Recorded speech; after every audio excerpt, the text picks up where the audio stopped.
root for the home team. In my case, it's San Francisco and Baltimore as well. So let's, now that we've dispensed with the truly important in most people's lives, I want to just report on a very important visit that I had the end of last week and over the holiday weekend.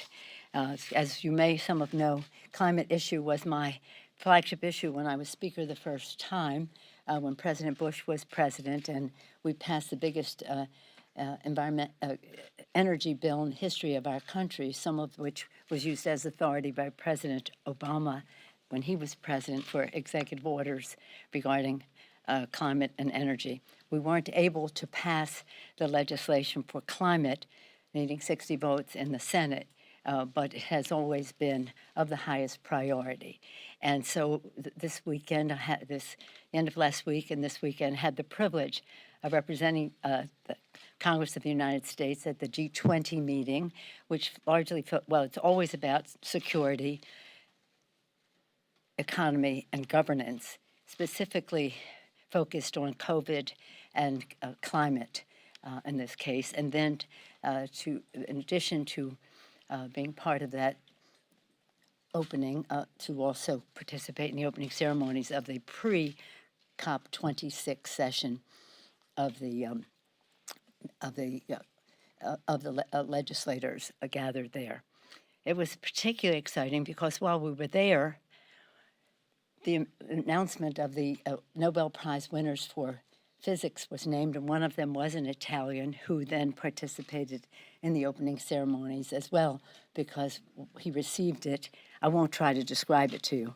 Never try to describe why somebody gets a Nobel Prize in physics, but it relates to climate and his early understanding of how things are interconnected.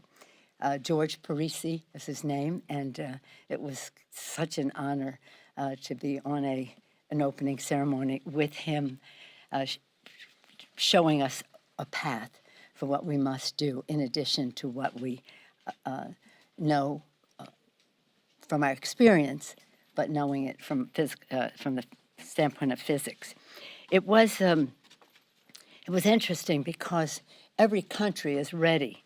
We're all sort of measuring each other's commitment to meeting our emissions goals, and the president's is a strong one. Basically, what we said at this meeting is that America is back. That's exactly the message of President Biden, back in terms of multilateralism, back in terms of the transatlantic charter, which was an important part of our discussions, as well as back in terms of leading the way, again, on the climate crisis. His is not only to meet the Paris goals, but to beat them, and we would have over a 50% goal by 2030, 100% by 2050. Part of the commitment, in addition to meeting our own goals, is to make sure we help developing countries with the technology and resources to meet theirs. They are not responsible for many of the emissions, but they pay a big price in terms of rising sea levels, encroachment of deserts, melting of glaciers, drying up of rivers, and the rest that have an impact on their lives. It's a very big issue. The World Health Organization has just issued something within the last 24 hours, I believe. I saw it when I got off the plane, that they think that the climate issue is the biggest health challenge that we have. And it is a health issue. Clean air, clean water for our children. It's a jobs issue. Good green jobs for many more people to take advantage of the opportunities they present. It's a national security issue, as our foreign policy experts tell us, that the competition for habitat, resources, et cetera, is a security issue because of the migrations that it may cause from drought and famine and all the rest, natural disasters that spring from that. But it is a moral issue as well. We have a moral responsibility to pass this planet on in a responsible way to future generations, and that was much of the conversation I was able to have with His Holiness Pope Francis. It was so thrilling to bring the greetings of the Congress to His Holiness, to thank him for his strong message on climate, Laudato Si, his first encyclical, which he spoke about when he spoke to the Congress in a joint session 5 years ago, and to continue on that conversation as we prepare for COP26 in Glasgow. It was just a remarkable experience to have that private audience with His Holiness, and again to bring the thanks and gratitude of our colleagues and his blessings back to us. Then I went to, as in the region, to join a congressional delegation, a bipartisan delegation in Portugal for the NATO meeting. The other was G20, et cetera, and this was the NATO meeting, presided over by our own Jerry Connolly. Congressman Connolly of Virginia has been elected for the entire NATO Parliamentary Assembly. He is the president of it, so he presided over the presentations by the president of Portugal, the prime minister, the speaker, and of course the secretary general of the of NATO. It was, and I had the privilege once again to address them and talk about women in security, and I was honored to receive their first award in that regard, because women in security are one of the answers to it. And so in any event, if you want, I can talk to you more about that. The whole time, though, we were all focused on building back better. The Europeans and others from all over the world, the G20, were interested in what was happening here. And of course, these discussions went into the nights because of the time difference. We have some important decisions to make in the next few days so that we can proceed. I'm very disappointed that we're not going with the original $3.5 trillion, which was very transformative. But in the whatever we do, we'll make decisions that will continue to be transformative about women in the workplace. So transformed because of childcare and universal pre-K, which sort of go together, the child tax credit, home health care workers. Men benefit too, but largely women, and women are those caregivers as well. So not only to free up women to go into the workplace for their own professions and interest, but also to recognize the work that women do in providing that health care, issues that relate to family and medical leave and the rest. The Build Back Better is 3 baskets. It's climate, which we spent some time talking about already, health, jobs, security, and moral responsibility. It's health care, the issues that relate to the Affordable Care Act, Medicare and Medicaid, and family care. I mentioned some of those issues already. And so whatever we do, it will be transformative, it will produce results, and we are very grateful to our president for saying, I want to pass the bipartisan legislation on infrastructure, but I will not confine my vision for the future to what can be in that bill. Hence, we need the Build Back Better. In addition to that, of course, and that, again, let me just say, that's really a very important jobs bill. It's a jobs bill, and it's a bill about our children, and it is about our values. So I'm pretty excited about the prospect that we have to make some difficult decisions, of course, because we had fewer resources, but nonetheless, no diminishing of our commitment to a transformative agenda for the children. As you know, we're back today to do the debt ceiling, and this will go until nearly $500 billion until December 3rd. In the meantime, we'll be working to try to have bipartisanship, as we always have had on that legislation. I just want to, let me just say some of the things that could happen if we do not achieve that. We could, if we don't lift the ceiling, it could be a loss of 6 million jobs, $15 trillion in household wealth, and drastically increase the cost. Do you have a credit card? Do you have a car loan? Car loans, mortgages, student loans, credit cards, and other borrowing. So domestically, and when I say domestically, I don't just mean within the United States, I mean at the kitchen table domestically. It will have a tremendous impact. And it's about the economy, bigger, preventing decline in the GDP of up to 4%. The GDP could go down, and a surge in the unemployment rate as the economy. Right now, we're recovering from a pandemic. We don't need that. And then, just to say what it does globally, a default would send shockwaves through global financial markets and would likely cause credit markets worldwide to freeze up and stock markets to plunge. Employers around the world would likely have to begin laying off workers. Again, this is a report from the White House on that, so I refer you to that. And again, it's about kitchen table, it's about our economy, global economy, but it's also about our Constitution, which says the full faith and credit of the United States shall not be in doubt. 14th Amendment, Section 4. So the validity of the public debt of the United States authorized by law shall not be questioned. Okay? Any questions? Let me see how to reward those who are here the most. That's the way it goes. Well, let me talk to some of the women first, and I'll come back to you, ma'am. The supply chain that we're seeing right now, the disruptions that are going on. Right now, we're seeing our American ports that are running at 60% capacity. But the problem is right now that we're closing at night and on Sundays. And do you think that the president right now should be talking to the unions and perhaps asking them to loosen up some of their worker regulations as to when they should be working, so they can be working more often, and we should be able to start our supply chain? Well, the supply chain issue is not just an issue of what happens here.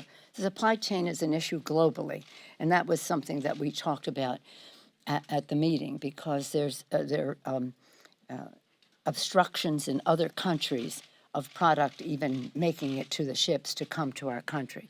Yeah, we've got to address that issue because it has a direct impact on everything, because we are so dependent on global trade and our trade going out as well. Yes, sir.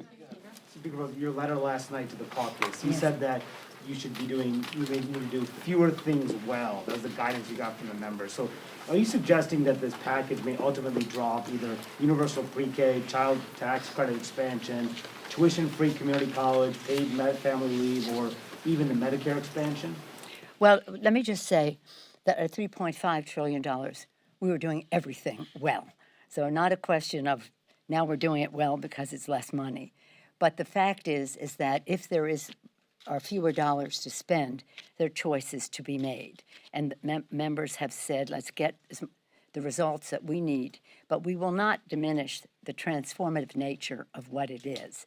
And it is, some members have written back to me and said, I want to do everything.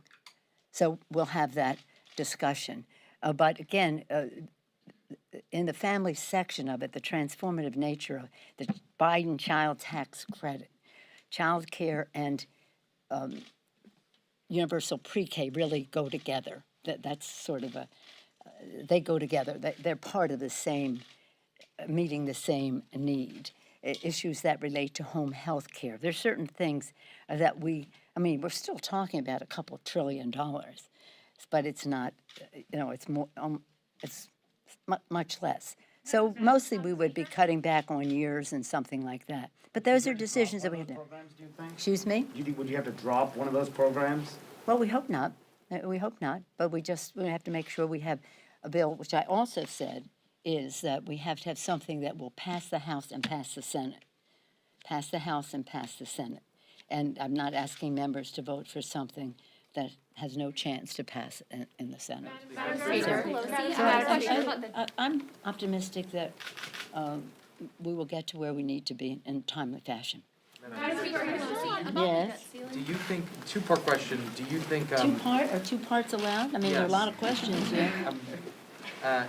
Do you believe you'll get this done this month still? And also on the debt limit, are you still of the view that you should not do this as part of reconciliation? Yeah, I did tell you that, didn't I? No, I don't think you did, actually. I think you said, Well, you asked me and you forgot. You said, are you going to do it in reconciliation? And I said, no. well, it's only extended for about a month. Maybe I didn't recognize you with the name. Is it, Yeah, no, I'm optimistic that these decisions have to be made. There's been a lot of discussion, and we are a Democratic Party. We are not a rubber stamp or a lockstep party. We have our discussions, and I'm very proud of the values that all the members have brought to the table, the knowledge of the issues that they're advancing, that they bring, and the realization that even at 3.5, you have to make decisions. So again, we have to make tighter decisions. Now, in my last letter previous to this one, I said, everybody sharpen your pencil. I mean, it's an old phrase. Nobody uses a pencil anymore, I guess, but sharpen your pencil, literally, figuratively, in any other way. But I'm optimistic, yeah. In terms of the debt ceiling, well, we're just hoping that we can do this in a bipartisan way.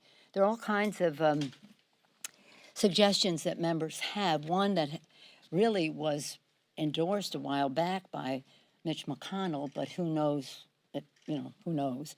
But it was the manifestation of it now, Mr. Yarmouth and Mr. Boyle have put forth, puts the responsibility on the Secretary of the Treasury to make the determination to lift the debt ceiling. That decision could be overruled by the Congress. It would take 60 votes under the present custom, but nonetheless, Congress would have to overrule that. That seems to have some appeal to both sides of the aisle because of the consequences to people of not lifting it. But why would many Democrats and Republicans have voted against lifting the debt ceiling, but never to the extent of jeopardizing it. This is the first time. Are you for that idea? Are you in favor of that idea? I think it has merit, yes, I do think it has merit. But in the meantime, we're going to pass a bill today to take us to December with the hope that when people realize what the implications of it, this is not a technical thing. This has ramifications, as I say, from the kitchen table to our economy to global and constitutional. Yeah. Madam Speaker, Yes, ma'am. Pelosi, one of the pay-fors in the Build Back Better bill that's been proposed is IRS cracking down on some unpaid taxes. Banks are starting to get calls from customers, and they're reporting these calls. They're concerned about this tracking of transactions that is greater than $600. So Americans are starting to be worried about this. Do you think that this pay-for of giving the IRS more money to crack down on unpaid taxes is going to stay in the reconciliation bill? Yes. And what do you say Yes. to Americans who are concerned Yes. about that? Yes, well, I mean, with all due respect, the plural of anecdote is not data. I've said that before here. Yes, there are concerns that some people have, but if people are breaking the law and not paying their taxes, one way to track them is through the banking measure. I think 600, but that's a negotiation that will go on as to what the amount is. But yes. Yes, sir. Madam Speaker. But these people in the front row have an advantage here. You go. Thank you, Madam Speaker. Our latest CBS News poll shows that only about 10% of Americans describe themselves as knowing a lot of specific things that are in the reconciliation package, and that the majority don't know anything at all. So do you think you need to do a better job at messaging, and going forward, how do you sell this if ultimately you have to? Well, I think you all could do a better job of selling it, to be very frank with you, because every time I come here, I go through the list. Family and medical leave, climate, the issues that are in there. And, but it is true, it is hard to break through when you have such a comprehensive package. But as we narrow it down and put it out there, I think that it will. For example, one of the things in the bill is the continuation of the Biden tax credit, that is child tax credit, that is in the was in the rescue package. That has great appeal. Do people know where it springs from? No, but it is a vast bill. It has a lot in it, and we'll have to continue to make sure the public does. But whether they know it or not, they overwhelmingly support it. And by the way, women much more than men. Men like the infrastructure, this one here. Madam Speaker, be the first to go to get the price down to the price of the package down? Excuse me? What would be the first to go to get the price of the package down? You must be kidding. That's a negotiation. That's not something that I would be announcing here, and I don't even know what that would be. No, what would be the first go? What would be probably in timing, that the timing would be reduced in many cases to make the cost lower. But it only would be in such a way that does not undermine the transformative nature of it, because some of it has to have enough money in order to have sustainability that can be counted on. So again, the first thing would be timing. Thank you. Thank you all. Oh, by the way, I have to go. I have a Foreign Minister Lapid coming to my office now. He's in Washington for meetings with the administration, and I will have a bipartisan meeting with him, and perhaps some of you will even attend our press availability in a short period. But it's pretty exciting to welcome him here to once again take great pride in the relationship between Israel and the United States, that Israel's security is essential to U.S. security, that we have those shared values, security, security, security, but also values, and to talk about some of the issues about two-state solution. It had to be a solution, to commend them for their work. The Israelis have been in the lead on COVID. Small country, but big enough to make an impact and for us to learn from. So I'm very excited about that meeting, and perhaps I'll see some of you at that press bill. Thank you all. Bye-bye.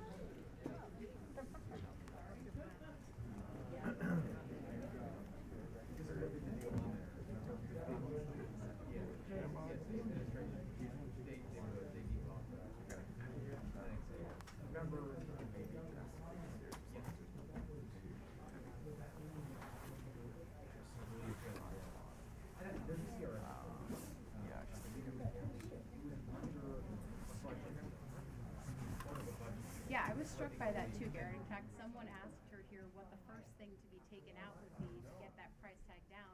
She laughed and said to that reporter, "Are you kidding?"